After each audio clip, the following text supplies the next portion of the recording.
Halo sahabat jiwa, apa kabar kalian semua? Sehat-sehat ya? Hari ini aku ingin membacakan readingan tentang 72 jam lagi, perubahan besar dalam hubungan cinta kamu. Oh iya, seperti biasa aku ingin mengingatkan kalau readingan ini sifatnya timeless ya, jadi kapan saja kamu menonton readingan ini, kemungkinan besar readingan ini memang ditujukan untuk kamu. Energi bisa terbolak-balik, vice versa. Dan untuk kamu yang ingin melakukan personal reading, bisa langsung kirim pesan ke nomor yang ada di video atau di kolom deskripsi ya. Oke, langsung saja kita mulai. Di kartu pertama kamu mendapatkan kartu Eight of Wands, di kartu kedua kamu mendapatkan kartu Ten of Wands, dan di kartu yang terakhir kamu mendapatkan kartu The Emperor. Dalam kurun waktu 72 jam ke depan, hubungan cintamu akan memasuki fase perubahan besar yang melibatkan dinamika komunikasi, beban emosional, dan struktur hubungan. Perubahan ini akan memiliki dampak yang signifikan terhadap cara kamu dan pasanganmu berinteraksi, bagaimana kalian mengelola tanggung jawab, serta cara kalian menyusun fondasi hubungan. Kartu tarot ini memberikan wawasan mendalam tentang apa yang bisa kamu harapkan dan bagaimana kamu dapat memanfaatkan periode ini untuk memperkuat hubunganmu. Mari kita telusuri setiap aspek perubahan ini dengan detail lebih mendalam. Selama 72 jam ke depan, kamu akan mengalami lonjakan aktivitas dalam komunikasi dengan pasanganmu. Perubahan besar dalam dinamika komunikasi bisa membawa berbagai jenis percakapan yang mungkin akan sangat penting untuk arah hubungan kalian. Ini bisa mencakup diskusi mendalam tentang perasaan, harapan, dan ekspektasi yang selama ini belum terungkap. Perubahan dalam komunikasi ini mungkin akan melibatkan beberapa hal berikut. Kamu mungkin akan terlibat dalam percakapan yang memperjelas tujuan jangka panjang hubungan kalian. Ini bisa meliputi pembicaraan tentang komitmen, rencana masa depan, atau bahkan masalah yang telah lama dipendam. Pertimbangkan untuk menyisihkan waktu untuk duduk bersama dan membahas hal-hal yang mungkin telah diabaikan atau dianggap tidak penting sebelumnya. Ini adalah kesempatan untuk menjernihkan kekhawatiran, menjelaskan harapan, dan memastikan bahwa kalian berdua berada di jalur yang sama. Ada kemungkinan bahwa kamu dan pasanganmu akan mengalami pertemuan yang mendalam dan bermakna. Pertemuan ini bisa menjadi kesempatan untuk berbagi perasaan yang lebih dalam dan meningkatkan kedekatan emosional. Ini juga bisa melibatkan aktivitas seperti makan malam romantis, liburan singkat, atau bahkan percakapan pribadi di tempat yang tenang. Cobalah untuk memanfaatkan momen-momen ini untuk terhubung secara emosional dan mendiskusikan hal-hal yang mungkin sulit diungkapkan dalam situasi yang lebih santai. Situasi yang sebelumnya stagnan atau tidak bergerak mungkin akan mulai menunjukkan kemajuan. Ini bisa berarti bahwa masalah yang telah lama tertunda akhirnya mulai mendapatkan solusi, atau bahwa kamu dan pasanganmu menemukan cara baru untuk berkomunikasi dan berinteraksi. Misalnya, jika kalian sebelumnya mengalami kesulitan dalam berkomunikasi secara terbuka, mungkin ada perubahan dalam cara kalian menyampaikan perasaan atau berbagi informasi. Hal ini bisa mencakup penggunaan metode komunikasi baru atau perbaikan dalam cara kalian mendengarkan dan memahami satu sama lain. Kartu ini juga menyoroti adanya beban emosional atau tanggung jawab berat yang akan mempengaruhi hubunganmu dalam periode ini. Beban emosional ini bisa mencakup berbagai faktor yang mempengaruhi kualitas hubungan kalian, termasuk stres dari pekerjaan. Jika kamu atau pasanganmu sedang menghadapi tekanan atau stres dari pekerjaan, ini bisa berdampak pada hubungan kalian. Beban pekerjaan yang berat, tenggat waktu yang mendekat, atau masalah yang terkait dengan pekerjaan dapat menyebabkan ketegangan dan mempengaruhi bagaimana kalian berinteraksi. Pertimbangkan untuk mencari cara untuk mengurangi stres pekerjaan atau mencari dukungan dari luar untuk membantu meringankan beban tersebut. Cobalah untuk menciptakan ruang bagi pasanganmu untuk berbicara tentang stres yang mereka alami dan berusaha untuk saling mendukung. Masalah pribadi seperti kesehatan, keuangan, atau hubungan keluarga juga bisa menambah beban emosional. Ketegangan yang timbul dari masalah-masalah ini bisa mempengaruhi dinamika hubungan kalian dan mempengaruhi cara kalian berkomunikasi. Ini adalah waktu yang baik untuk berbicara tentang masalah pribadi yang mungkin mempengaruhi hubungan kalian dan mencari solusi bersama. Beban emosional dalam hubungan itu sendiri bisa menjadi faktor tambahan. Misalnya, ekspektasi atau harapan yang tidak realistis, perbedaan pandangan, atau ketidakpastian mengenai arah hubungan bisa menambah tekanan. Penting untuk berbicara secara terbuka tentang apa yang kalian rasakan dan mencari cara untuk mengelola tuntutan ini bersama. Diskusikan harapan dan kebutuhan masing-masing, dan cobalah untuk menemukan solusi yang memuaskan kedua belah pihak. Selama periode ini, kamu akan melihat bahwa ada kebutuhan mendesak untuk menetapkan struktur yang lebih jelas dalam hubunganmu. Struktur yang baik akan membantu menciptakan kestabilan dan keamanan, serta mengurangi ketegangan yang mungkin timbul. Untuk mengatasi tantangan yang ada, kamu dan pasanganmu mungkin perlu merumuskan aturan atau batasan yang jelas dalam hubungan kalian.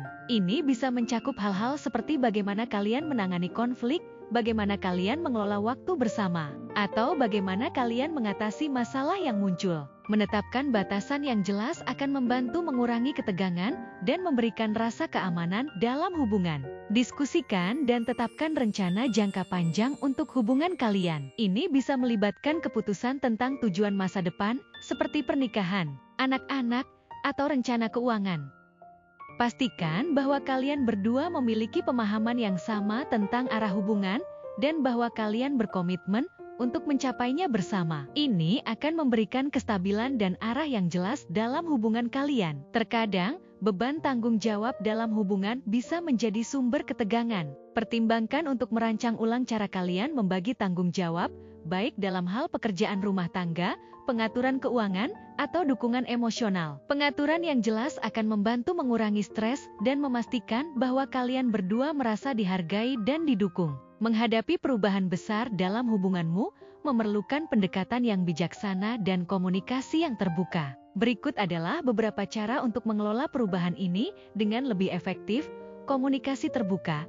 Pastikan bahwa kamu dan pasanganmu terus berkomunikasi secara terbuka tentang apa yang kalian rasakan dan apa yang kalian butuhkan. Diskusikan kekhawatiran, harapan, dan ekspektasi dengan jujur. Ini akan membantu mencegah kesalahpahaman dan memastikan bahwa kalian berdua berada di jalur yang sama. Jika kamu merasa terbebani oleh stres atau tanggung jawab, cobalah untuk berbagi beban tersebut dengan pasanganmu. Ajak pasanganmu untuk berbicara tentang bagaimana kalian bisa saling mendukung dan mencari solusi bersama. Ini bisa mencakup mengatur waktu untuk istirahat, mencari dukungan profesional, atau bahkan melakukan aktivitas yang menyenangkan bersama untuk mengurangi stres. Gunakan periode ini untuk mengevaluasi bagaimana hubungan kalian berjalan dan apa yang perlu diperbaiki. Apakah ada aspek hubungan yang perlu diubah atau ditingkatkan? Apakah ada hal-hal yang perlu diselesaikan? Evaluasi secara berkala dan lakukan penyesuaian sesuai kebutuhan